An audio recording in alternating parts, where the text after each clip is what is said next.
make sure you hit that like and subscribe at the door, because tonight we're going to talk about why God generally calls for isolation before elevation.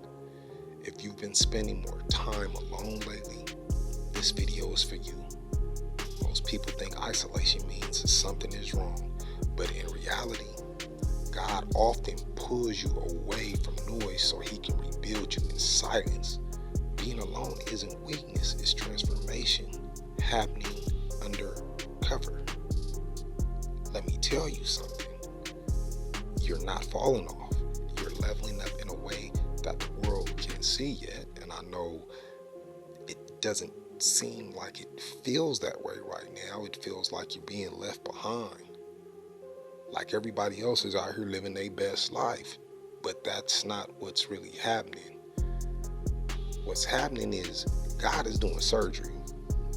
And surgery requires isolation. You can't heal in the same environment that made you sick. You can't grow in the same circle that kept you small. So he pulls you away, not to punish you, but to protect you. You ever notice how certain people just don't fit in your life anymore? Not because they did something wrong to you, but because your spirit is shifting. God is removing people from your life that weren't meant to go where he's about to take you.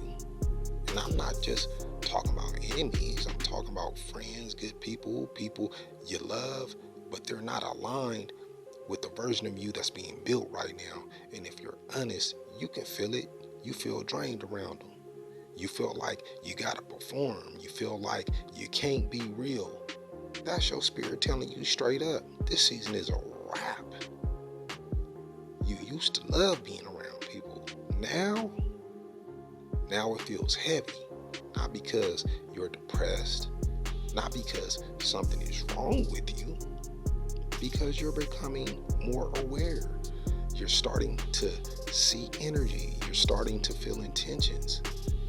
You're starting to recognize conversations are surface and most of them aren't real. So you rather be alone than fake it. You rather sit in silence than entertain small talk. You rather protect your peace than pretend you're good when you're not. That's not antisocial. That's wisdom. Here's what most people don't understand though. Loneliness is a training ground.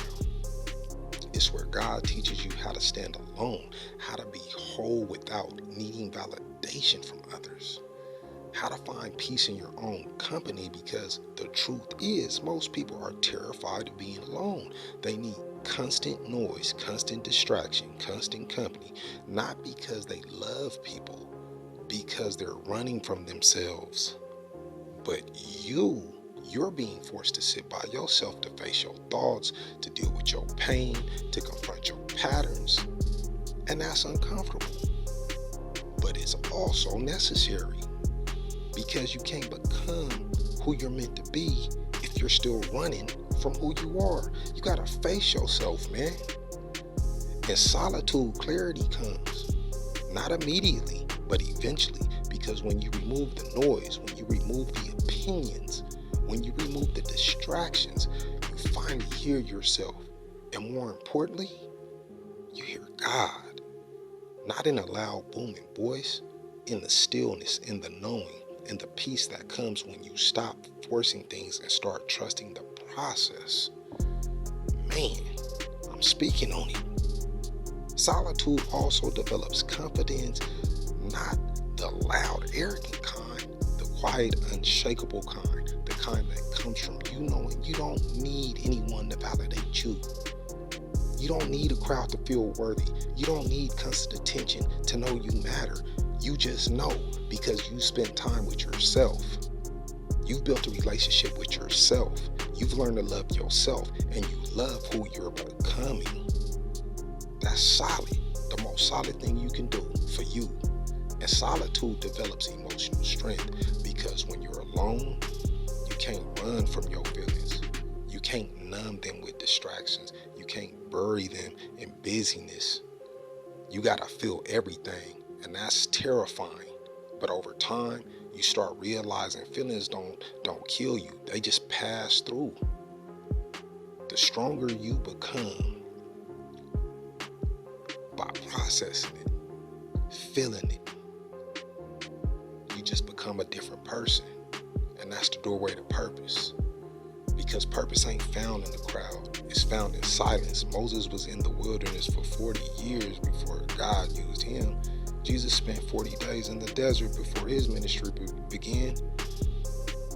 Your season of isolation ain't wasted time. It's preparation. God is preparing you for something bigger than what you left behind. But he can't prepare you in the same space that was keeping you small. So he isolates you, not to punish you, but to promote you.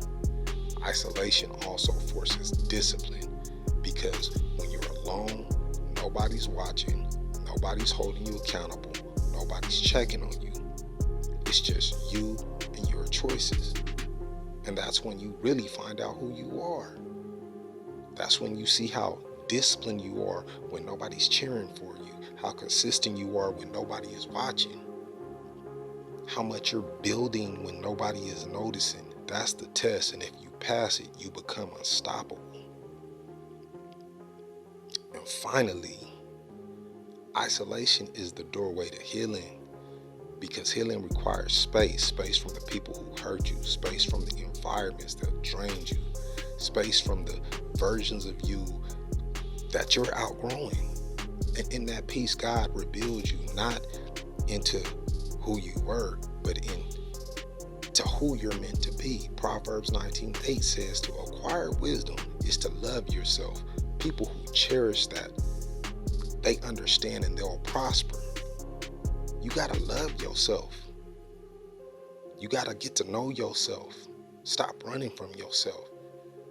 Stop surrounding yourself with the noise, because solitude teaches you these things, and everything changes. So if you're in your quiet season right now, if you've been alone more than usual, if you're feeling like you're being left behind, you're not. God is working in your silence. He's rebuilding you, refining you, preparing you.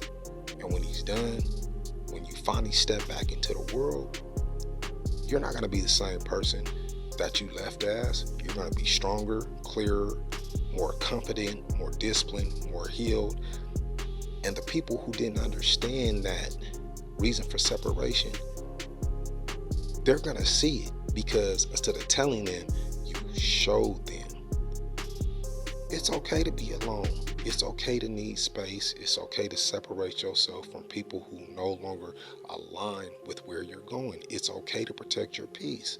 It's okay to sit in silence. It's okay. Because being alone doesn't mean you're broken. It means you're being rebuilt.